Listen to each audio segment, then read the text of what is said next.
decades, the Man of Steel has faced down cosmic conquerors, magical deities, and billionaire geniuses, but there is a very specific, visceral terror that comes with facing a villain whose very heartbeat is literally toxic to him. Welcome to The Explainer. Today, we're cracking open the lore, the history, and the absolute body horror of John Corben, better known as Metallo. So think about this. What actually happens when Superman's greatest weakness becomes a walking, unkillable machine? It's one thing to have a glowing green rock safely locked away in a lead box, right? But it's another thing entirely when that rock is powering a cybernetic nightmare that's actively hunting you down through the streets of Metropolis. Section 1. The Absolute Nightmare. Now, if you thought you already knew Metallo, DC is completely shattering expectations with a fresh, terrifying look for the modern era.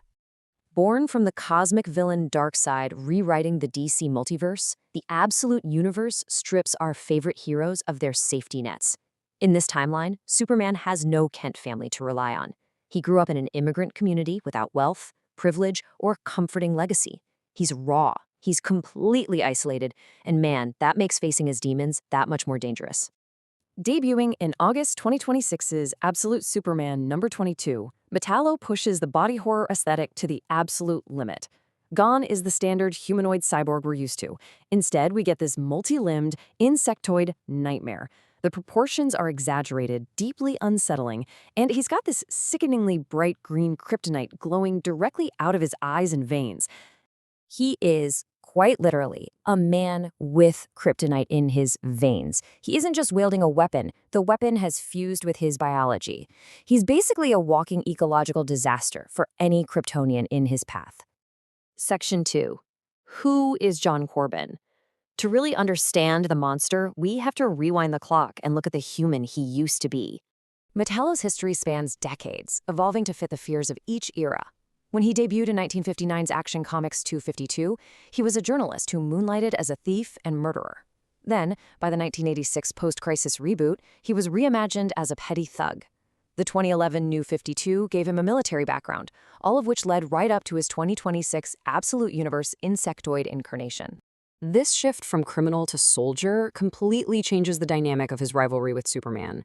The post-crisis Corben was just a selfish criminal. His horrific accident was totally a result of his own hubris. But the 2011 New 52 reboot turned him into a noble soldier under General Sam Lane.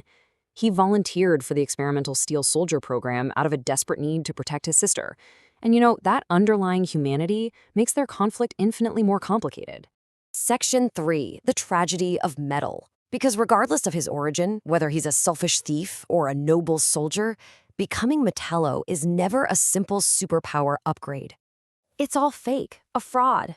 There's the reality, the metal behind the man. When Corben tears away his synthetic skin and stares at the cold, unfeeling robotic skull underneath, the psychological horror really sets in. His humanity is entirely gone. Just look at the dreadful trade-off here. Sure, he achieves virtual immortality and becomes impervious to physical pain, but his brain is hermetically sealed inside an alloy skull. He loses every single sensation that makes life worth living.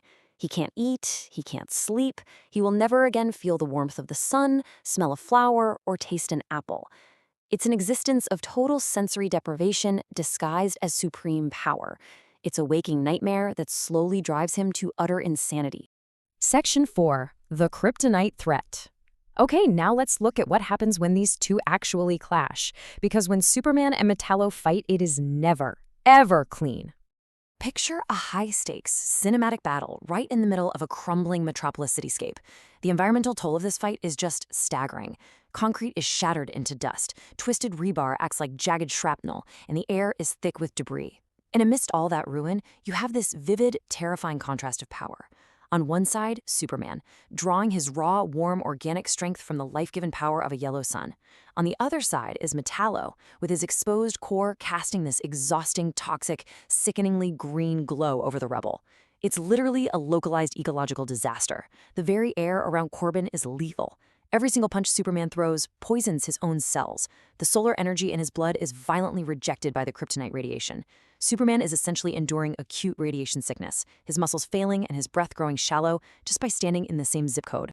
And to make matters worse, Corben hasn't just remained a standard cyborg. Over the years, he's absorbed some truly terrifying upgrades, transforming into a shape-shifting, walking death trap. He's made deals with the demon Neron to gain technomorphing abilities, literally turning his hands into chainsaws and assimilating surrounding machinery into his exoskeleton.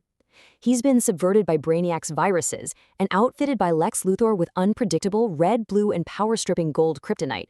This all guarantees that Superman can never predict exactly what kind of torment he's about to face. Section 5. How Superman Fights Back. So, how exactly does our solar-powered hero defeat a machine specifically designed to kill him, especially when just getting close means instant agony? Superman really can't just punch his way out of this. He has to rely on ranged attacks and pure intellect. He'll use his heat vision from a distance to melt Corben's own metallic armor right over the exposed kryptonite heart, sealing the radiation inside.